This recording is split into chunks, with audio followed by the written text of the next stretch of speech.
여러분 반갑습니다. 지금 이 시간에는 6장, 7장, 8장을 할 텐데요. 제3부가 되겠습니다. 예수님과 유아 세례입니다. 6장, 7장, 8장 3장에 걸쳐서 강의하겠습니다. 우리가 잘 아는 대로 세례를 제정하신 분은 예수 그리스도 자신이시죠.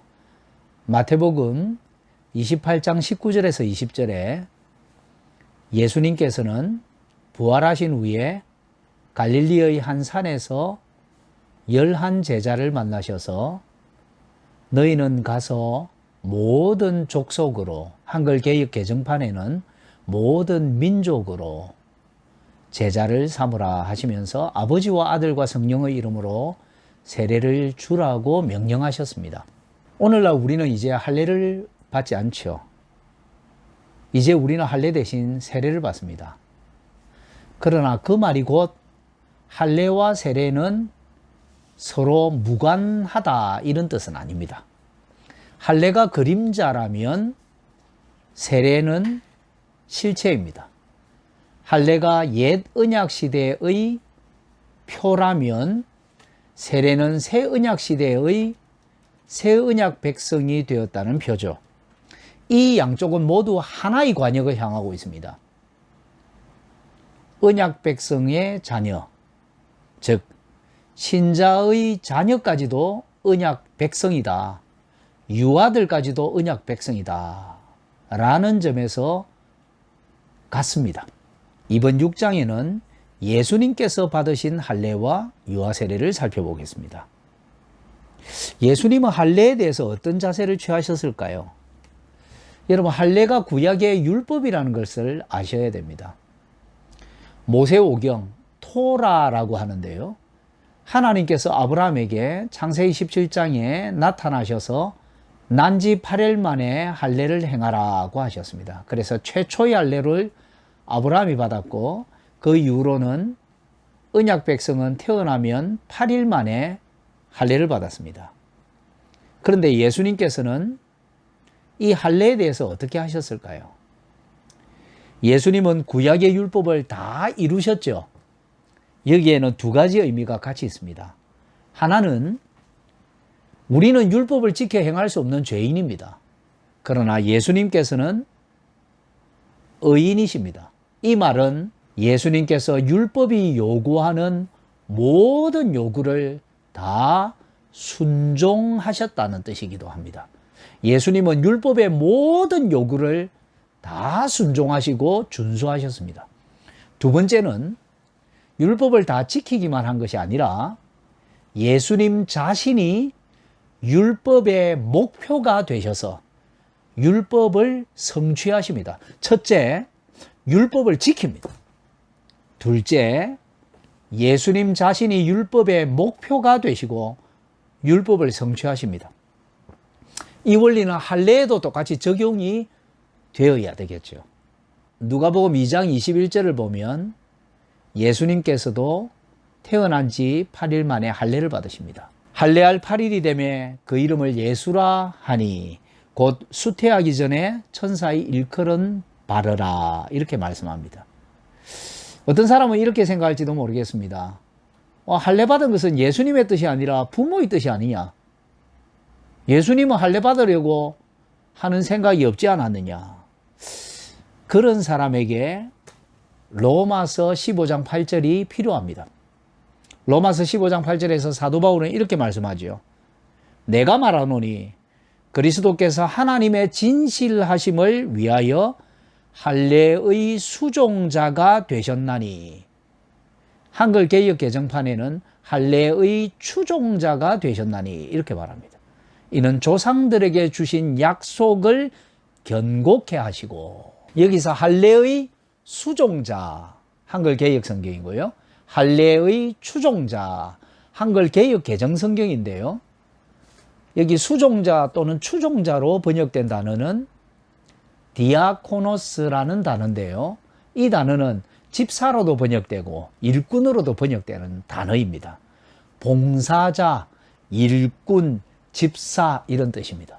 그래서 이 구절을 직역하면 이렇습니다. 왜냐하면 그리스도께서 하나님의 진리를 위해 할례의 봉사자가 되셨기 때문입니다. 이렇게 되어 있습니다. 여러분, 부모의 뜻이다. 예수님은 할례를 거부하셨다. 이렇게 생각하면 안 됩니다. 사도 바울이 예수님 그분이 조상들에게 주신 약속을 견고히 하시려고 친히 할례의 봉사자가 되셨다. 이렇게 말씀합니다. 이 말의 뜻은 여러 가지 뜻이 있을 수도 있는데요. 할례 받은 자들을 위한 봉사자가 되셨다라고 해석할 수도 있고, 예수님께서 친히 할례를 받으신 봉사자가 되셨다, 뭐 이렇게 해석할 수도 있습니다. 무엇으로 해석하든지 예수님께서 율법을 이루셨고 준수하셨다라는 점에서는 변함이 없습니다. 예수님은 율법 아래에 있는 자들을 속량하기 위해 율법 아래에 나셔서 율법에 순종하셨습니다. 갈라디아서 4장 4절에서 5절에도 이렇게 되어 있죠.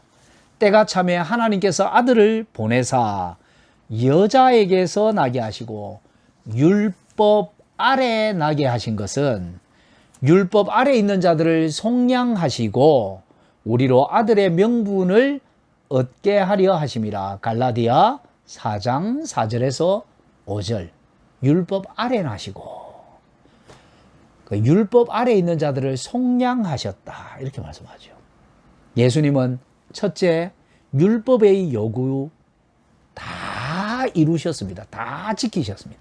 두 번째, 다 지키셨을 뿐 아니라 예수님 자신이 율법의 성취자이자 목표가 되셔서 이루셨습니다. 어떤 사람들은 이렇게 생각할 수도 있습니다. 예수님은 구원자니까 그렇게 한 거지 나는 구원자가 아니지 않아. 그러니까 할례는 나와 아무 상관없지. 나는 예수님이 아니므로 그 말씀과 무관하지. 이렇게 생각할지도 모릅니다. 그러나 여러분, 예수님께서 우리를 구원하기 위해 걸으셔야 하는 길이 있습니다. 율법의 의무를 예수님이 다 이행하심으로 우리가 죄인임으로 할 수 없는 그것을 예수님이 하시고, 그래서 예수님이 율법을 다 순종하심으로 얻은 의를 우리에게 전가시켜 주신 겁니다. 사실은 우리가 원래 순종해야 되는데 못한 그걸 예수님이 순종하셔서 의를 획득하시고 우리에게 전가시켜 주신 거죠. 그 의를.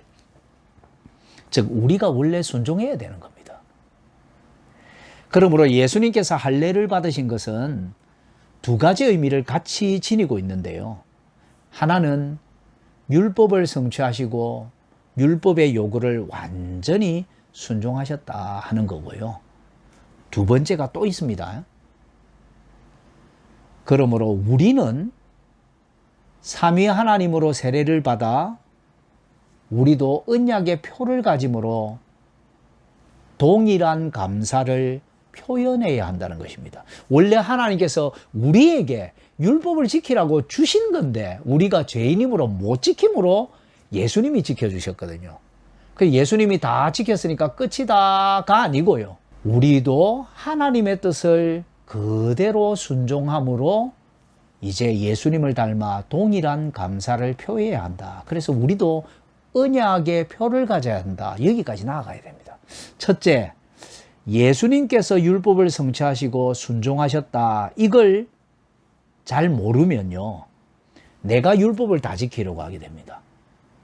즉, 첫 번째를 모르면 예수님이 율법을 성취하셨고 준수하셨다. 이걸 모르면 교회 안에는 율법주의와 공로사상이 득세하게 됩니다.